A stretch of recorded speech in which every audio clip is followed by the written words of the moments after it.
Truk tangki BBM meledak di kilometer 179-180 Desa Dawu, Kecamatan Ngawi, ruas tol Ngawi Solo pada Selasa malam. Api berkobar melalap truk serta membakar semak-semak hingga belasan meter di sekitar lokasi kejadian. Menurut warga terdengar bunyi ledakan hingga 7 kali dan kobaran api yang cukup besar. Akibat kejadian ini, ruas tol kedua arah di sekitar TKP ditutup total dan menyebabkan kemacetan panjang. Upaya pemadaman truk bermuatan 18.000 liter BBM ini terus dilakukan petugas pemadam kebakaran. Api baru dapat dipadamkan 1 jam kemudian. Menurut sopir truk, asal api dari sistem kampas rem belakang sebelah kanan, dan upayanya untuk memadamkan api dengan peralatan pemadam yang dimilikinya gagal. Setelah kita lihat ada percikan api kecil, ternyata kampas rem sebelah kanan. Itu belakang atau? Belakang. Belakang? Iya. Terus? Sebelah kiri. Kami sudah berusaha memadamkan, aparatus tidak, berarti kami lepas. Mau berobosan nggak bisa, mereka ada palangnya itu. Karena yang di dalam. Tidak ada korban jiwa dalam peristiwa ini. Kini jalan tol Ngawi kembali dibuka meski area kebakaran masih diisolir oleh petugas demi kepentingan penyelidikan. Dari Ngawi, Jawa Timur, Asfi Manar, iNews melaporkan.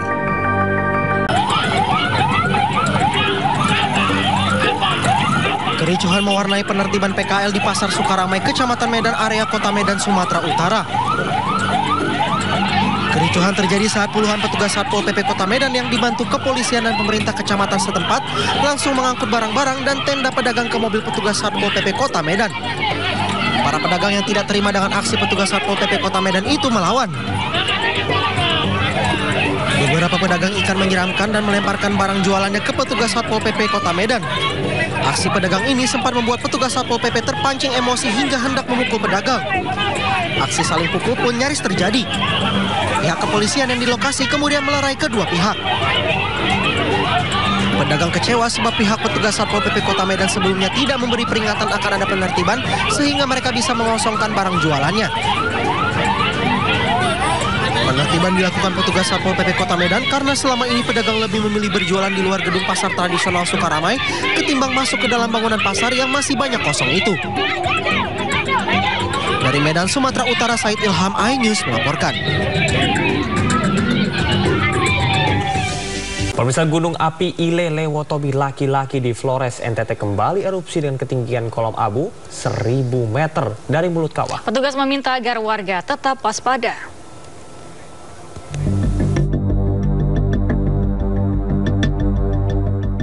Gunung Lewotobi laki-laki di Nusa Tenggara Timur kembali erupsi dengan ketinggian kolom abu kurang lebih 1.000 meter di atas puncak dengan kolom abu teramati berwarna kelabu dengan intensitas tebal condong ke arah barat daya.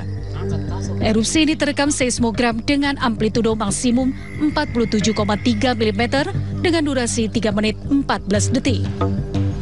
Saat ini Gunung Lewotobi laki-laki berada pada status level 3 siaga dengan rekomendasi.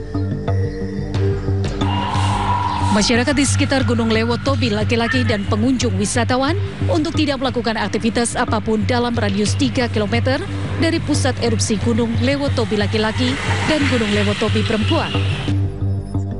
Merasa resah karena setiap hari Gunung Lewotobi erupsi yang mana membuatkan masyarakat merasa risau. Mohon diperhatikan oleh pemerintah setempat. Warga meminta agar Pemda Flores Timur dapat segera membantu warga Boru yang terdampak erupsi di mana abu vulkanik menutupi tanaman serta air minum tercemar abu vulkanik. Petugas juga meminta warga yang berada di kaki gunung agar waspada dan selalu menggunakan masker saat berada di luar rumah. Dari Flores Timur, Nusa Tenggara Timur, Joni Nura, iNews melaporkan. Pemirsa, kapal patroli petugas Bea Cukai Teluk Nibung menggagalkan penyelundupan pakaian bekas ilegal dari Malaysia di perairan Asahan, Sumatera Utara. Nahkoda dan anak buah kapal menceburkan diri ke sungai lalu lari ke hutan bakau.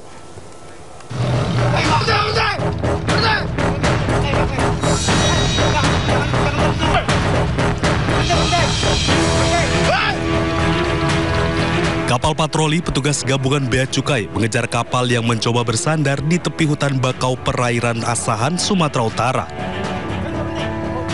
Seluruh awak kapal, nahkoda dan ABK yang panik langsung berusaha melarikan diri dengan menceburkan diri ke sungai dan lari ke hutan bakau. Setelah kapal berhasil diberhentikan, petugas memeriksa kapal dan menemukan terdapat 150 bal pakaian bekas dari Malaysia. Nah, di situ kami dapat informasi ada barang balpres yang akan masuk ke wilayah Asahan. Makanya dari teman-teman di pengawasan di Bea Cukai Teluk Nibung langsung turun. Ternyata dibenarkan jam 11 malam teman-teman menemukan adanya satu kapal yang mengangkut 150 balpres. Sebelumnya, petugas mendapatkan informasi adanya kapal mencurigakan dengan terpal yang menutupi badan kapal. Selanjutnya, kapal dan ratusan bal pakaian bekas ilegal dari negeri jiran Malaysia tersebut dibawa ke kantor wilayah Bea Cukai Sumatera Utara. Dari Asahan, Sumatera Utara, Ulil Amri, iNews melaporkan. Kita ke informasi lain, pemirsa, puluhan siswa SD dilarikan ke sejumlah layanan kesehatan di Kabupaten Bandung Barat, Jawa Barat. Mereka diduga keracunan makanan usai menyantap nasi kotak.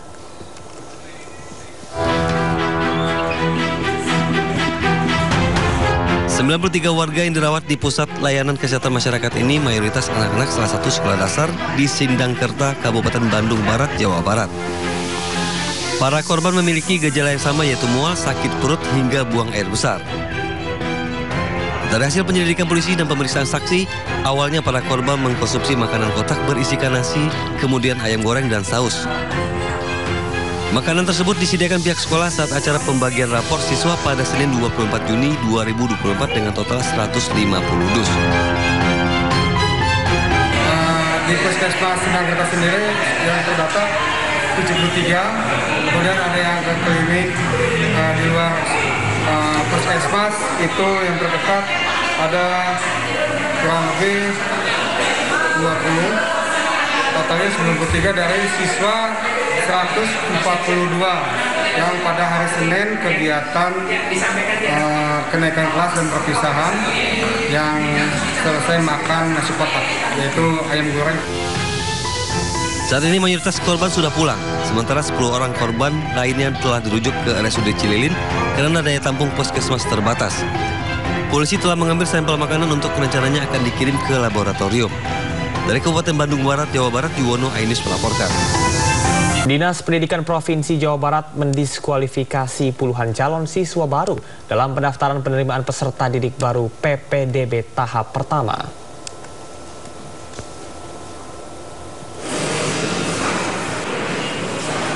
Puluhan calon siswa baru didiskualifikasi dalam pendaftaran peserta didik baru PPDB tahap 1 Provinsi Jawa Barat. Dinas Pendidikan Provinsi Jawa Barat mendapati dokumen kartu keluarga tidak sesuai dengan domisili, bahkan diduga dipalsukan. Puluhan calon siswa baru yang dianulir mendaftar di 2 sekolah, SMA Negeri 3 dan SMA Negeri 5 Bandung. Sekolah mendapati kartu keluarga tidak sesuai saat proses verifikasi dan validasi. 94 calon siswa baru diduga menggunakan kartu keluarga palsu. Intinya kami serius dalam PPDB ini, artinya walaupun sudah pengumuman tapi masih bisa kami anulir kalau memang terbukti ada pelanggaran. Ya ini kan pelanggaran domisili. Jadi ini saya sampaikan berkali-kali, kami serius dalam PPDB kali ini. Penjabat Gubernur Jawa Barat menegaskan Pemprov Jabar serius menangani pelanggaran yang ditemukan dalam PPDB. PPDB tahun ini diharapkan berjalan bersih, jujur, dan transparan. Dari Bandung, Jawa Barat, Ervan David, iNews melaporkan. Dinas Pendidikan Sumatera Utara sudah melakukan penelusuran dan pemeriksaan terhadap kasus siswi tidak naik kelas di SMA Negeri 8 Medan. Disdik menemukan indikasi kelalaian kepala sekolah yang dapat membuatnya dicopot dari jabatan.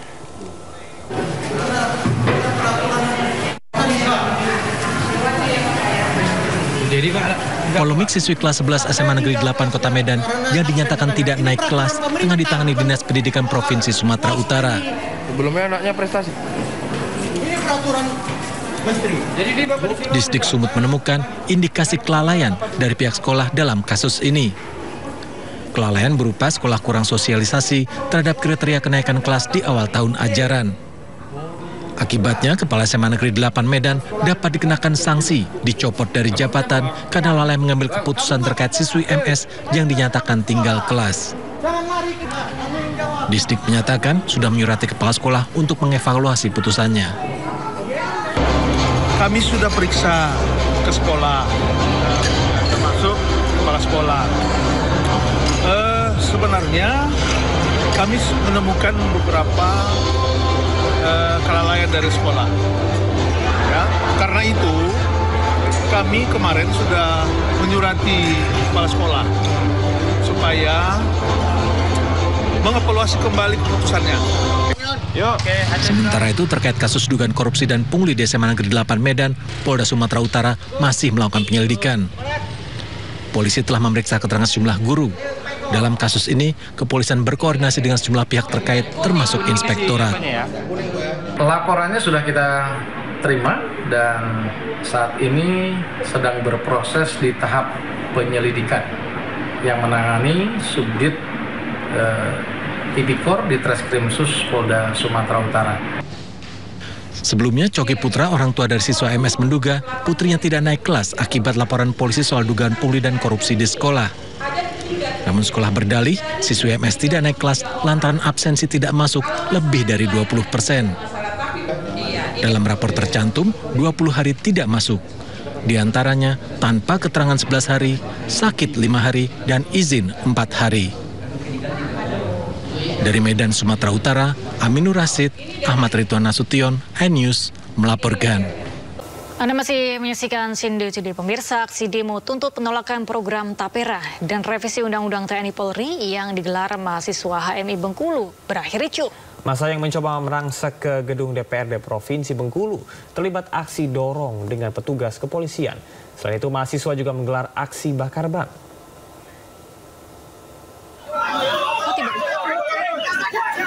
Inilah kericuhan yang terjadi di depan gedung DPRD Provinsi Bengkulu. Sejumlah mahasiswa yang tergabung dalam organisasi HMI mencoba merangsek masuk ke dalam gedung DPRD. Mahasiswa terlibat aksi dorong dengan petugas kepolisian yang berjaga di lokasi untuk mencoba masuk dan menyampaikan aspirasi mereka ke 45 anggota DPRD Provinsi Bengkulu. Setelah berorasi cukup lama, hanya 3 orang anggota DPRD yang menemui mahasiswa, sehingga mahasiswa mengusir anggota DPRD tersebut. Namun usaha mahasiswa menerobos gedung DPRD berhasil dihalangi oleh petugas kepolisian.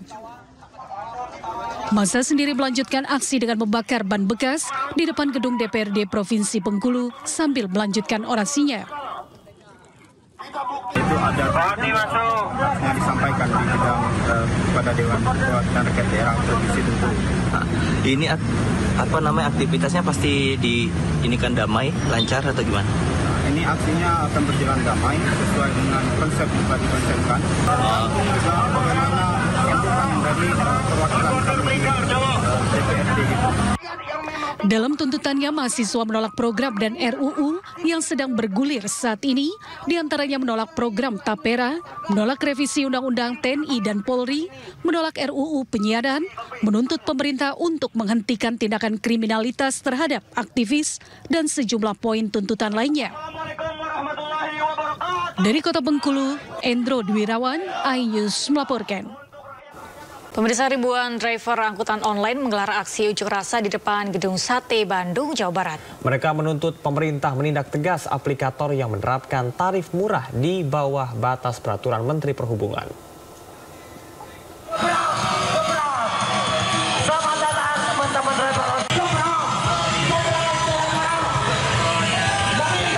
Ribuan driver angkutan online tergabung dalam gerakan Bersatu General atau Gebrak berunjuk rasa di depan gedung Pemprov Jawa Barat di Kota Bandung.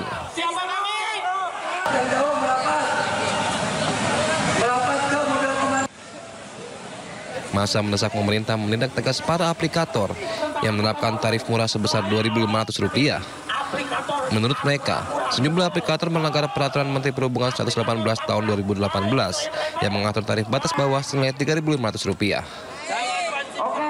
Terkait aksi ini memang intinya masalah tarif yang sudah dirasa sama teman-teman R2 dan R4 ini sudah tidak manusiawi lagi gitu. Jadi memang kita Ini aksi spontan, tidak ada yang menggerakkan seorang pun, tapi memang keinginan dari para driver online baik E2 atau R4. Jika tuntutan tidak dipenuhi, massa mengancam akan kembali menggelar aksi demo dengan skala yang lebih besar. Dari Bandung, Jawa Barat, Ervan David, iNews melaporkan. Pemirsa, saatnya kita beralih untuk menyimak pantauan arus lalu lintas dan kami telah terhubung dengan Bribtu Cici dari NTMC Polri yang kini berada di kawasan MT Haryono, Jakarta. Baik, selamat pagi Bribtu Cici. Bagaimanakah pantauan arus lalu lintas dari tempat Anda melapor? Silakan.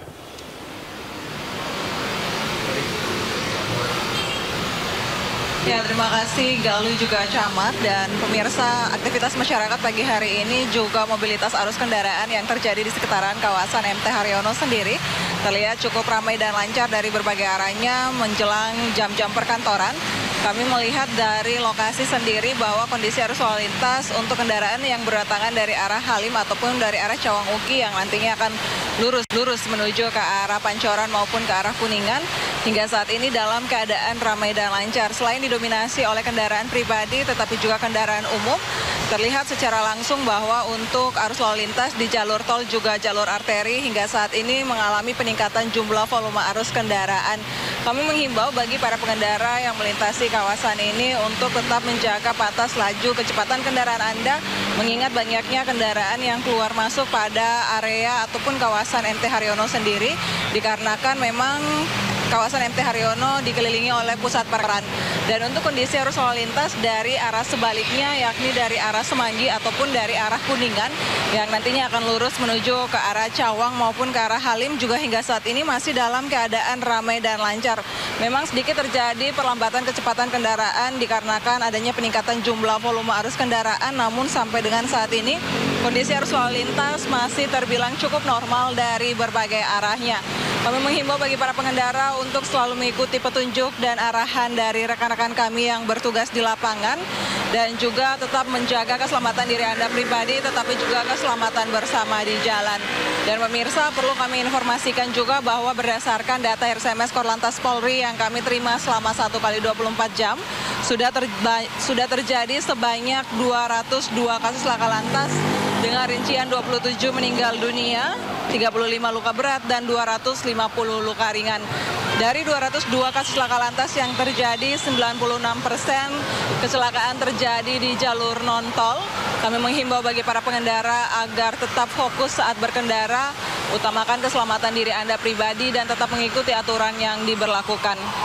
Pemirsa, dan bagi Anda yang ingin mengupdate bagaimana perkembangan arus lalu lintas, kami siap melayani Anda. Pemirsa dapat menghubungi call center kami di 1500669 ataupun melalui SMS center di 9119. Demikian Galuh juga Camar yang dapat kami laporkan langsung dari lokasi dan silakan kembali ke Anda di studio. Baik, terima kasih Bribtu Cici melaporkan langsung dari kawasan Jalan MT Haryono, Jakarta. Selamat bertugas kembali dan salam presisi. Menuju informasi lain, pemirsa, warga Cirebon, Jawa Barat menggelar aksi tanda tangan petisi dukungan di kain sepanjang 50 meter. Penandatanganan petisi ini dilakukan di depan rumah mantan Ketua RT Abdul Pasren yang disebut-sebut sebagai saksi kunci dan hingga saat ini menghilang.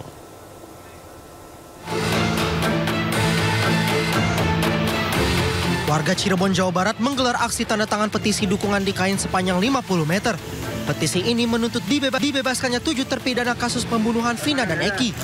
Selain itu, petisi juga menyuarakan agar hukum ditegakkan dan Peggy segera dibebaskan. Penandatanganan petisi ini dilakukan di depan rumah mantan Ketua RT 2 Kelurahan Karya Mulia Abdul Pasren yang disebut-sebut sebagai saksi kunci dan hingga saat ini menghilang. Warga yang simpati dan melintas secara sukarela membubuhkan tanda tangan di atas kain putih itu. Dengan segera cepat beres lah ya, karena kemarin kan jadwalnya di persidangan perkara pra-peradilan kan dari Kapolda nggak hadir. Ada apa itu? Jadi kita selaku masyarakat biasa ya pengen segera cepat titik akhirnya tuh gitu Pak. Ya. Selain menggelar petisi, warga juga berencana melakukan doa bersama demi keadilan dan penegakan hukum serta membebaskan 7 terpidana dan Peggy Setiawan jika memang tidak bersalah. Dari Cirebon, Jawa Barat, Miftahudin, iNews melaporkan. Sementara itu, keluarga terpidana kasus pembunuhan Vina dan Eki mendatangi gedung Bareskrim Mabes Polri Jakarta Selatan. Didampingi tim kuasa hukum dari Pradi, pihaknya melaporkan dugaan kesaksian palsu dari Abdul Pasren, ketua RT tempat para terpidana tertangkap.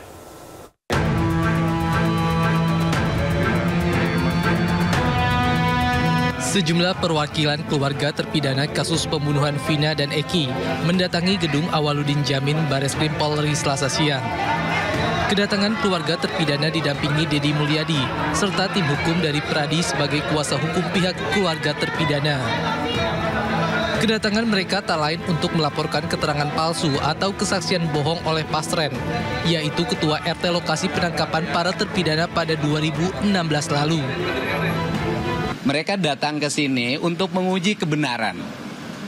Pengujiannya adalah bahwa hari di putusan pengadilan 2016 itu kan ada putusan yang menyatakan bahwa Ibu siapa?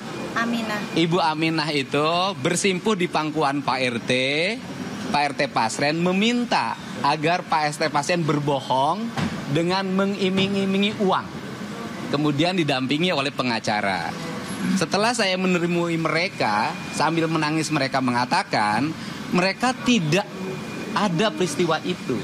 Yang ada adalah mereka dan keluarga terpidana datang ke Pak RT Pasren untuk meminta agar Pak RT Pasren berkata jujur. Apa harapan Anda? Semoga adik-adik kami, anak-anak kami, dan saudara kami bisa dibebaskan semuanya. Pihak keluarga menilai apa yang disampaikan oleh Pasren dalam pemeriksaan tidak benar sehingga pihak kuasa hukum turut membawa sejumlah barang bukti dan saksi. Kami sudah menyiapkan alat-alat bukti berupa saksi-saksi, kemudian keterangan pernyataan-pernyataan, kemudian juga putusan pengadilan, dan juga bukti elektronik berupa video-video yang nanti akan kami sampaikan kepada penyidik. Tentu nanti akan kita lengkapi dengan keterangan ahli. Saya kira itu yang kita sampaikan bukti-bukti itu kepada pihak Mabes Polri. Atas laporan yang sudah disampaikan ke Bareskrim, pihak kuasa hukum dan keluarga berharap agar petugas melakukan pengujian kembali terhadap keterangan palsu dari ketua RT. Sehingga kerabat mereka yang ada di dalam jeruji bisa mendapatkan keadilan dan bebas dari segala tuduhan. Dari Jakarta, Stephen Patinama, Rama Romadona, iNews melaporkan. Selasa siang, kuasa hukum Peggy Setiawan menyambangi kantor Kemenko Polhukam. Ya, tim kuasa hukum Peggy meminta Menko Polhukam menegur Polda Jawa Barat karena absen di sidang pra-peradilan Peggy Setiawan. Pemirsa, kuasa hukum Peggy Setiawan Marwan Iswandi Selasa siang mendatangi gedung Kemenko Polhukam di Jakarta untuk bertemu langsung dengan Menko Polhukam Hadi Cahyanto. Kedatangannya untuk meminta Hadi Cahyanto yang juga merupakan Ketua Kompolnas menegur Polda Jawa Barat yang tidak hadir dalam sidang pra-peradilan Peggy pada Senin kemarin. Selain itu, pihaknya meminta pemerintah membentuk tim pencari fakta untuk mengusut kasus yang menjerat Peggy Setiawan agar kasus ini dibuka secara transparan dan jelas. Meski demikian, tim kuasa hukum tidak bisa bertemu dengan Menko Polhukam hari ini karena Hadi Cahyanto ada kegiatan lain di luar.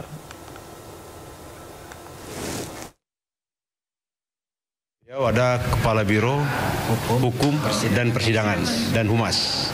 Beliau menyampaikan Menko Polhukam belum bisa menerima kami hari ini. Bahkan Menko Polhukam hari ini berangkat ke Makassar. Beliau baru bisa menerima kami kira-kira tanggal 22 sampai tanggal 26. Karena semua sudah terjadwalkan.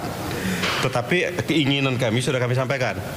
Satu, kami melaporkan hasil sidang pra-peradilan kemarin. Sidang pra-peradilan kemarin, Polda Jawa Barat tidak datang. Karena beliau juga merupakan Ketua Kompolnas, maka kami laporan ke sini. Yang kedua, kami memohon kepada Menko Polhukam untuk menyampaikan ke Presiden. Setelah sidang pra-peradilan ditunda, pengacara Peggy Setiawan was-was karena khawatir berkas perkara Peggy lengkap. Berikut potongan dialog Davi Pratama bersama dengan pengacara Peggy, Deoli Payumara, dan penasihat Kapolri Arianto Sutadi. betul nggak nih tim Anda was-was karena kejar-kejaran ini?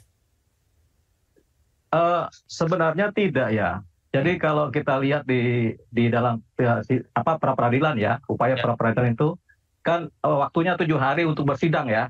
Kemudian ada posisi di mana satu pihak tidak hadir, yaitu di pihak Polda Jawa Barat ya kan. Nah, sidang ditunda 1 minggu. Ini masih sah-sah saja begitu. Jadi saya beranggapan bahwasanya ini masih normal ya. Karena seringkali juga kalau kita mengajukan sidang pra peradilan dalam perkara apapun juga, kadang-kadang pihak penyidik atau pihak pembela dari penyidik ini hari ini nggak hadir, mungkin besok atau mungkin 1 minggu kemudian. Tapi setelah 1 minggu kemudian, ketika kemudian sidang dimulai lagi, kalau dia tidak hadir, ini baru risiko buat penyidik dan buat Polda kan begitu. Kalau misalnya mereka tidak hadir, risikonya apa? Risikonya nanti mereka bisa kalah gitu kalau tidak hadir lagi. Makanya ditundanya ini adalah keadaan biasa. Tidak tahu ya, saya tidak bisa mengatakan itu strateginya apa.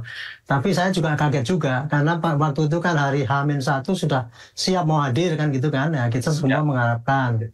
Tapi tiba-tiba saya monitor kok nggak hadir gitu. Saya tanyakan kepada Polda, sampai tadi pagi itu saya ditanya-tanya, belum ada jawaban. Tapi barusan sore ini tadi dikatakan oleh Humas Polda Jabar bahwa tidak hadirnya kemarin itu karena ada kegiatan lain. Seperti yang disampaikan oleh Kompolnas yang tadi pagi itu saya juga nggak tahu, sehingga saya nggak percaya dengan keterangan Kompolnas. Tapi intinya tadi Humas Polda Jabar sudah mengatakan bahwa sebetulnya sudah siap.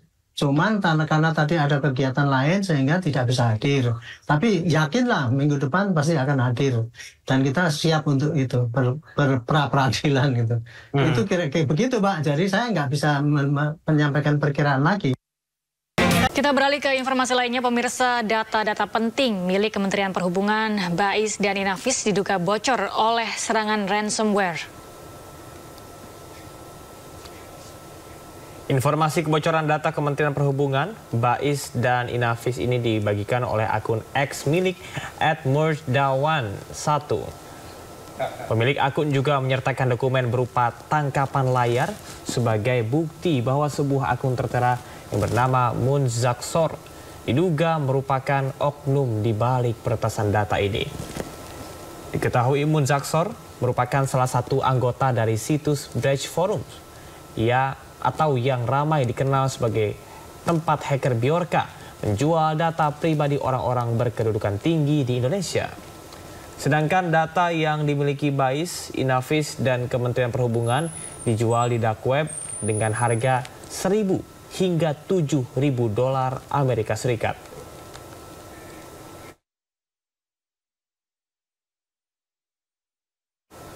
Berbagai layanan publik berbasis cyber mengalami gangguan pasca serangan ransomware menyerang pusat data nasional.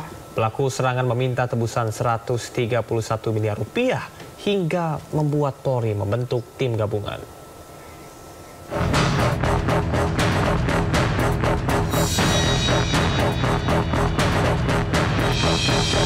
Gangguan yang terjadi pada pusat data nasional membuat layanan publik terganggu. Badan Siber dan Sandi Negara menyebut gangguan ini disebabkan oleh serangan siber melalui ransomware ke server yang berada di Surabaya.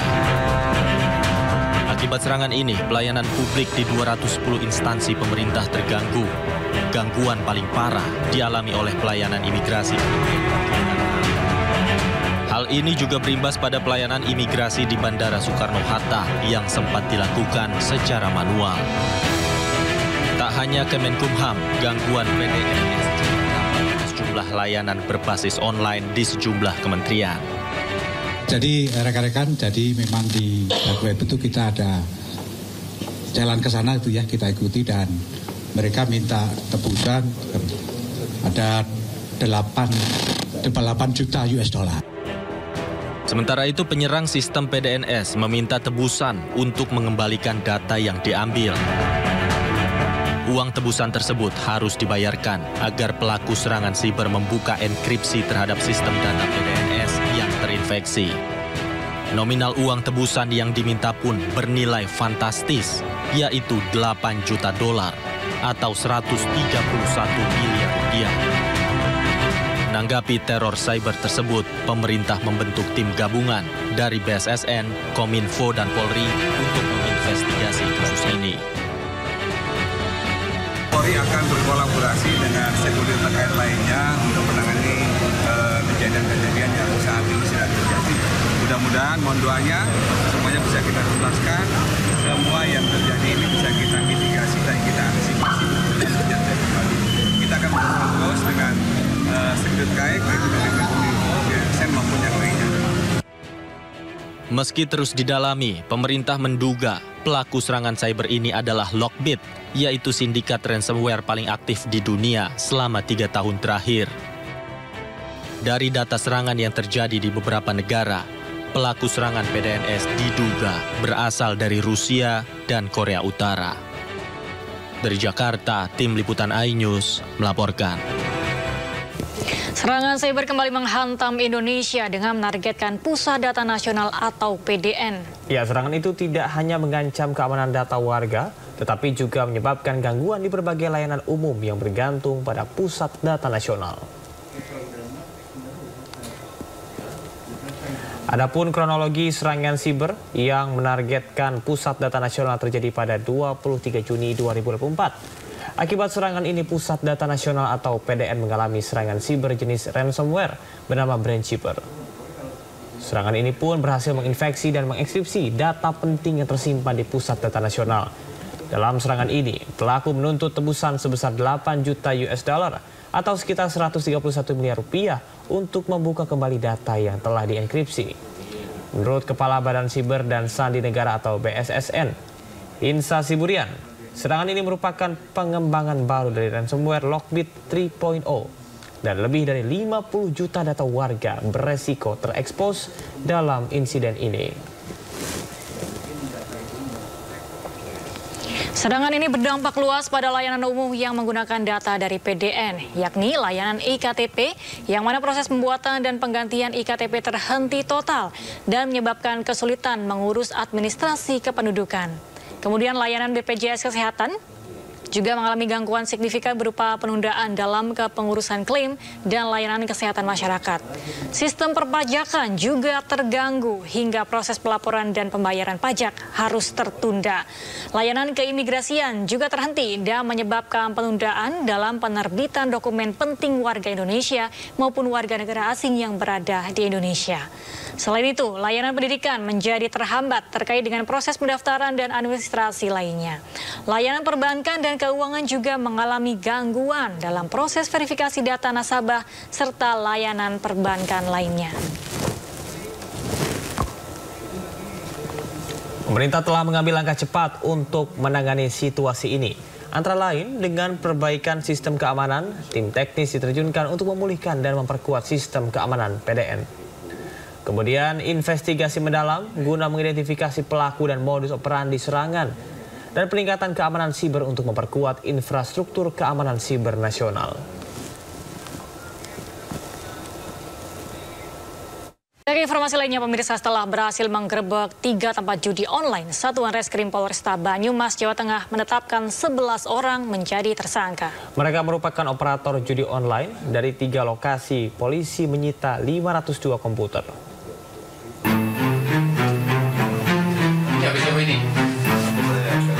Para pelaku judi online ini tak menyangka jika perbuatannya sudah terlacak polisi. Sejumlah anggota Satreskrim Polresta Banyumas ini langsung masuk ke 3 lokasi judi online dan melakukan penggeledahan. Para pelaku semula mengelak jika lokasi yang digunakan untuk judi online. Mereka bersikeras jika kegiatan di lokasi ini hanya untuk game online. Namun setelah didesak, para pelaku mengakui jika kegiatan judi online dimainkan dari lokasi di sini. Petugas pun menyita ratusan komputer dan mengamankan para pelaku. Polisi akhirnya menetapkan 11 tersangka judi online di Polresta Banyumas. Ke-11 tersangka ini diamankan dari 3 tempat di Banyumas. Mereka merupakan operator komputer judi online. 502 perangkat komputer diamankan. Dari 3 tempat judi online ini, omset aliran dana yang beredar mencapai 114 juta rupiah per hari. Sementara judi online ini beroperasi pada bulan April 2024 lalu. Kini selaras dengan kebijakan Bapak Presiden bahwa penekanan beliau jangan judi dan jangan judi, bahwa judi itu baik itu secara online maupun offline. Dan ini sebagaimana perintah Bapak Kapolri untuk tidak ada lagi di wilayah kita dalam bentuk judi apapun, baik itu di darat maupun di udara. Sebelumnya, Satreskrim Polresta Banyumas menggerebek 3 bangunan yang digunakan sebagai tempat judi online. Ketiga bangunan yang digerebek ini berada di Kelurahan Purwokerto Lor, Purwokerto Kulon, serta Bobosan. Selain mengamankan puluhan orang, polisi juga menyita puluhan sepeda motor serta ratusan komputer. Dari Banyumas, Jawa Tengah, Saladin Ayubi, iNews melaporkan. Satuan Tugas Pemberantasan Judi Online menggelar rapat koordinasi membahas masalah judi online untuk tokoh masyarakat dan organisasi keagamaan di Kemenko PMK Jakarta Selasa siang. Rapat koordinasi dan sosialisasi dilakukan untuk memberantas judi online hingga ke tingkat desa. Lantaran masalah judi online sudah sangat meresahkan selama beberapa waktu terakhir. Dalam rakor ini, berbagai upaya dalam pemberantasan judi online telah dilakukan. Misalnya dengan memutus akses provider ke Kamboja dan Filipina, serta pembekuan rekening yang terjadi dan yang terlibat judi online. Langkah tersebut diambil karena judi online sudah merugikan banyak pihak.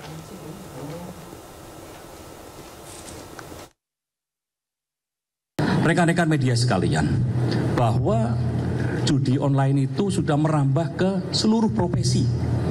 Saya ambil contoh saja yang di depan saya ini, bahwa profesi wartawan, ya, di wartawan, ya, itu ada 164 orang, ya, berdasarkan data dari PPATK, dan transaksinya itu sampai dengan 6.899. Jumlah uangnya 1.477.160.821 dan siapa-siapa namanya juga ada. Ada lengkap dan alamatnya di mana? Ya.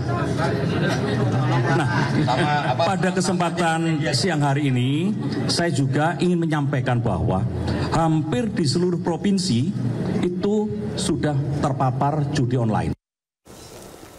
Menko Polhukam yang juga merupakan Ketua Satgas Judi Online Hadi Cahyanto mengatakan judi online sudah menyebar ke seluruh provinsi. Ya, namun ada 5 provinsi terbesar secara demografi yang masyarakatnya sudah terpapar judi online. Berdasarkan data dari Pusat Pelaporan dan Analisis Transaksi Keuangan atau PPATK, provinsi terbesar pertama yang terpapar judi online yaitu Jawa Barat dengan jumlah pelaku 535.644 dengan nilai transaksi 3,8 triliun rupiah. Provinsi kedua dengan jumlah masyarakat terpapar judi terbanyak adalah DKI Jakarta sebanyak 238.568 pemain dengan nilai transaksi mencapai 2,3 triliun rupiah. Ketiga yakni Jawa Tengah dengan pelaku judi online 201.963 pemain, kemudian peredaran uangnya sebesar 1,3 triliun rupiah.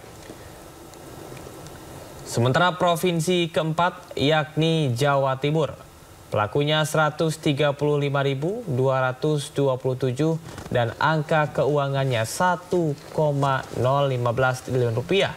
Dan di provinsi kelima, pemirsa, inilah Banten dengan pemain judi online sebanyak 105.302 dengan peredaran uang mencapai lebih dari 1 triliun rupiah. Pemirsa, sederet selebritas diprediksi akan meramaikan pemilihan kepala daerah 2024. Beberapa di antaranya bahkan telah resmi didukung oleh partai politik.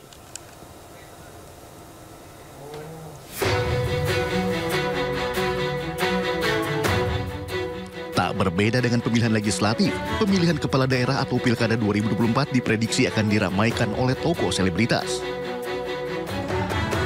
Terbaru, komika Marcel Widianto resmi diusung Partai Gerindra untuk maju dalam Pilkada Kota Tangerang Selatan.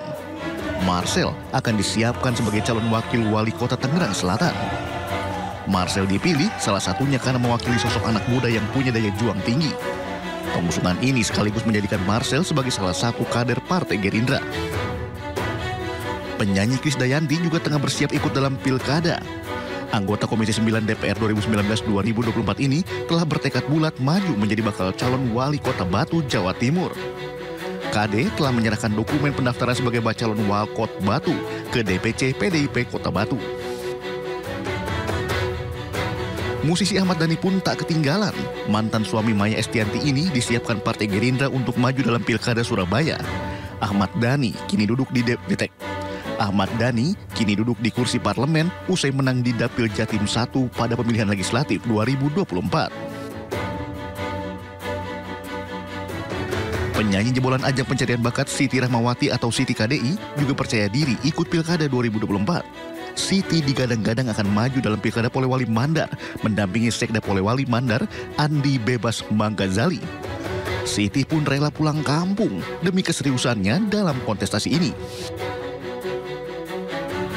Selebritas Raffi Ahmad juga kencang diisukan akan maju dalam Pilkada.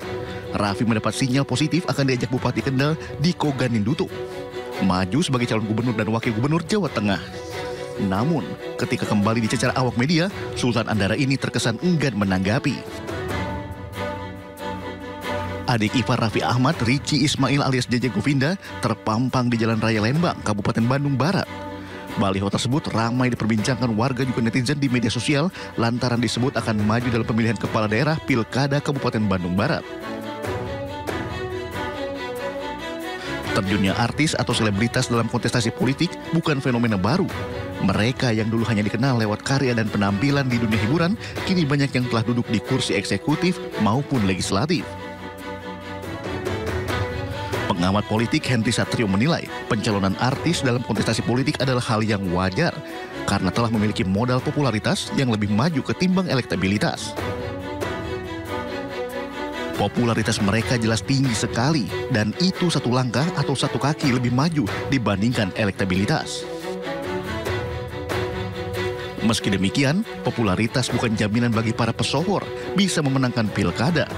Jikapun akhirnya mereka terpilih, diharapkan para pesohor ini juga memiliki kapasitas untuk memimpin daerah mereka. Tim Liputan iNews melaporkan.